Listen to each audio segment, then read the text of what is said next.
नमस्कार। SCN news में आपका स्वागत है और मैं हूं जर्नलिस्ट डॉक्टर हरीश चंद्र लखेड़ा। लोकसभा 2024 के चुनाव की तैयारी में भारतीय जनता पार्टी जोर शोर से जुटी है।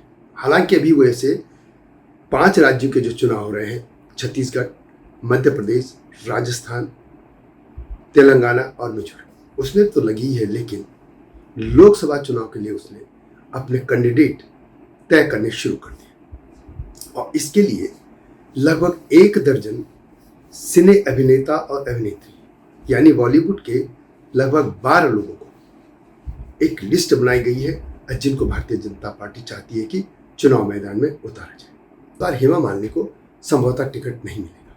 इसलिए नहीं कि वो कोई पार्लियामेंट में उनका बहुत अच्छा प्रदर्शन नहीं रहा या कुछ नहीं। एक्चुअली क्या है कि भारतीय जनता पार्टी में आप जानते हैं कि 75 साल की उम्र होने के बाद जो बड़े नेता हैं उनको मार्गदर्शक मंडल में भेज दिया जाता है, जैसे आडवाणी जी हैं या मुरली मनोहर जोशी, लालकृष्ण आडवाणी और भी, या कुछ लोग थे जैसे पिछली बार थे एक जो गहलोत थे, उनको राज्यपाल बना के भेज दिया गया था, उनकी उम्र हो गई थी। अगली बार जो होने वाले हैं तो कुछ साल बाद राजनाथ सिंह भी इसी क्रम में आ जाएंगे। हेमा मालिनी का जो डेट ऑफ बर्थ है वह 1948 16 अक्टूबर, तो वो अब इसी अक्टूबर में 75 साल क्रॉस कर लेंगे। तो जाहिर है कि उनको इस कारण से इस बार टिकट नहीं दिया जाएगा। तो हेमा मालिनी तो यदि इस बार टिकट तो मिलना शून्य के बराबर है, ना समझिए, लेकिन उनकी जगह माधुरी दीक्षित को टिकट देने की कोशिश में भारतीय जनता पार्टी। अब यह अलग बात है कि माधुरी तैयार होती है कि नहीं, लेकिन माधुरी का नाम भी इनकी सूची में है। जो सांसद हैं उनके लिए ये अच्छी बात होगी, यदि हेमा मालिनी उनके बीच में नहीं होंगी तो माधुरी दीक्षित उनके बीच में होंगी। इसमें माधुरी दीक्षित भी है, कंगना रनौत भी है और खुशबू सुंदर भी है। इसके अलावा अजय देवगन हैं और उनसे पहले अक्षय कुमार हैं और अनुपम खेर, कैलाश खेर, ये तमाम एक लंबी लिस्ट है। और इसके अलावा ये चाहते हैं कि दोबारा सनी देओल भी चुनाव लड़े। इस बारे में विस्तार से बताऊंगा, लेकिन तब तक आपसे अनुरोध है कि इस चैनल को सब्सक्राइब अवश्य कर दीजिए। भारतीय जनता पार्टी वैसे तो हर बार ही कुछ ऐसे चेहरे उतारती है जो बम्बई की जो माया नगरी है वहाँ से होते हैं। जैसे पिछली बार आपको याद होगा कि हेमा मालिनी इसमें प्रथम नाम है। वो लगातार 2 बार से चुनाव लड़ती रही है, जीतती रही है मथुरा से, उत्तर प्रदेश के। इसके अलावा सनी देओल तो हैं जो गुरदासपुर से हैं, लेकिन इस बार सनी देओल ने ऐलान कर दिया कि वे चुनाव नहीं लड़ना चाहते। जब से उनकी फिल्म जो गदर 2 है वो सक्सेस हुई है, बहुत अपार सफलता मिली, लेकिन भारतीय जनता पार्टी चाहती है कि उसको भी दोबारा से टिकट दिया जाए। अब ये तो समय बताएगा कि वो चुनाव लड़ना चाहते हैं कि नहीं, क्योंकि वैसे उनके इलाके में उनके खिलाफ बड़ा आक्रोश भी है, क्योंकि वे वहाँ जाते नहीं हैं, कई तरह की उनकी शिकायतें रहती हैं। लेकिन चूंकि उनकी फिल्म बहुत हिट हो गई है दोबारा, जो गदर 2 है, तो इसलिए भारतीय जनता पार्टी की उनको एक बार फिर मौका दिया जाए। इसके अलावा अक्षय कुमार आप जानते हैं कि प्रधानमंत्री के बहुत खास हैं। उन्होंने एक बार उनका कुछ इंटरव्यू भी किया था और लगातार वे पीएम के पक्ष में बोलते रहे, मोदी के और भारतीय जनता पार्टी। दूसरा नाम है अजय देवगन। वे तो शांत रहते हैं, लेकिन वो कई बार भारतीय जनता पार्टी के पक्ष में या मोदी के जो प्रधानमंत्री हैं उनके पक्ष में बोलते रहे। इनके अलावा है अनुपम खेर का तो आपको सभी पता है कि कश्मीर के मुद्दों पर, कश्मीरी ब्राह्मणों के मुद्दों पर वे बहुत मुखर तौर पर बोलते रहे हैं, कश्मीर फाइल हो या दूसरे मुद्दे। उनकी पत्नी वैसे चंडीगढ़ से लगातार 2 बार वो सांसद हैं, लेकिन लगता है इस बार उनको एक तो स्वास्थ्य कारण भी है और उनको टिकट नहीं मिलेगा, तो लगता है उनकी जगह अनुपम खेर मैदान में आ सकते हैं। इसके अलावा है आर माधवन तमिल ब्राह्मण हैं। हालांकि उनका जो जीवन है, बचपन या जन्म हुआ वो आज का जो झारखंड है वहाँ पे हुआ था।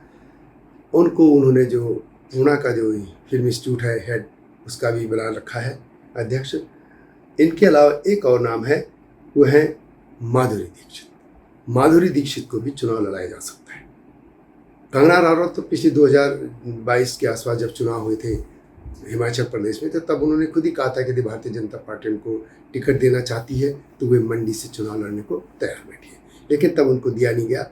संभवतः भारतीय जनता पार्टी उनको लोकसभा में उनके लिए इंतजार करेगी, क्योंकि आप जानते हैं कि जब से एनडी जो अलायंस है, यानी इंडिया जो अलायंस इन्होंने बना रखा है कांग्रेस के नेतृत्व में, वो जब से आक्रामकता या एकजुटता विपक्षी दलों की ही, इसे भारतीय जनता पार्टी एक एक सीट पर ऐसे उम्मीदवार खड़े करना चाहती है जिसको जीतने की संभावना ज़्यादा से ज़्यादा हो। ऐसे में जो फिल्म केवल नेता अभिनेता सिने अभिनेता हैं या अभिनेत्री हैं, उनको 1 दर्जन के नाम अब तक उन्होंने तय कर चुके हैं। इनमें से कुछ नाम तो सामने आ चुके हैं, और भी आ सकते हैं, इसमें साउथ के भी हो सकते हैं और नाम, या और भी जो रीजनल फिल्म इंडस्ट्री है उनके भी आ सकते हैं। तो जाहिर है कि भारतीय जनता पार्टी इस बार बड़े पैमाने पर इन अभिनेता अभिनेत्रियों को चुनाव मैदान में उतारने जा रही है। अब ये देखने वाली बात होगी कि ये लोग और उनकी तरह चुपचाप बैठे रहेंगे और घर चले जाएंगे, जैसे कई होते हैं जो चुपचाप बैठे रहते हैं, बहुत कुछ करते नहीं। जैसे खुद सनी देओल है, वो बिल्कुल, यदि हम एक सांसद के तौर पर देखें तो उनका कामकाज जो है बहुत ही कोई अच्छा था नहीं। जबकि पार्लियामेंट में डिबेट भी होती हैं या क्वेश्चन आवर होते हैं, उसमें भाग लेना होता है, इलाके के जो मुद्दे हैं उनको उठाना होता है, 0 आवर होते हैं, जो शून्यकाल है उसमें है, कई चीज़ें हैं, लेकिन इसमें वो कहीं भी भाग देते दिखाई नहीं दिए। तो वैसे ये होना चाहिए कि कम से कम जो लोग एक्टिव तरीके से हो उनको बुलाया जाना चाहिए। इसमें से कई लोग मुखर तौर पे बोलते रहते थे, जैसे कंगना रनौत है, हिमाचल मूल की हैं वो, और वो लगातार बोलती रही हैं, या इसी तरह है अक्षय कुमार, ये भी बोलते रहे। तो बाकी कुछ, अरे इसके अलावा अनुपम खेर तो हैं ही। तो अब ये देखते हैं कि ये लोग यदि इनको टिकट मिल ही जाता है, जीत भी जाते हैं, तो पार्लियामेंट में क्या ये करेंगे। तो फिलहाल तो भारतीय जनता पार्टी ने लगभग 1 दर्जन हीरो हीरोइन की लिस्ट बनाई है और इनको चुनाव मैदान में उतारने जा रही है। इनमें से कितने लोग तैयार होंगे चुनाव लड़ने के लिए, ये भी देखने वाली बात होगी। वैसे अधिकतर इनमें से तैयार ही है, उनका जो अब तक का उनका रुख देखा गया है। अभी और नाम भी हो सकते हैं। तो यह वीडियो कैसे लगी कमेंट में अवश्य लिखें, और चैनल को सब्सक्राइब करना ना भूलना। नए मुद्दे के साथ आपके सामने आऊँगा, तब तक नमस्कार। हिमालय पे पेड़ हो तो गीत गाएंगी नदियाँ, गीत गाएंगी नदियाँ। पेड़ों पे चिड़िया है तो गीत गाएंगी नदियाँ, पेड़ों पे चिड़िया है तो गीत गाएंगी नदियाँ। माँ की लोरी जैसे होते हैं नदियों के गीत।